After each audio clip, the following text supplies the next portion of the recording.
South African to direct Trevor Noah film. Another win for Mzansi.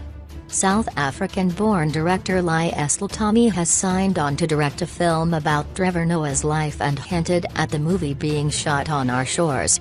The film's executive producer Lupita Nyong'o, who will also play the role of Trevor's mother in the movie, confirmed the news on Twitter. In a heartfelt post, Liesl said that she gave family members copies of Trevor's book for Christmas 2 years ago and was humbled to think that she would now be heading back to Mzansi to film a movie based on it.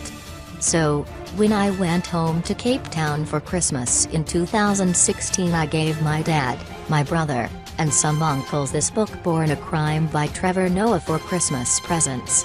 Little did I know I would one day be sharing this announcement. To think I'll be shooting this feature film in South Africa. Just no words. Liesl has directed theater shows across the US and earned a Tony nomination for directing Lupita in the play Eclipsed. This will be her film directing debut.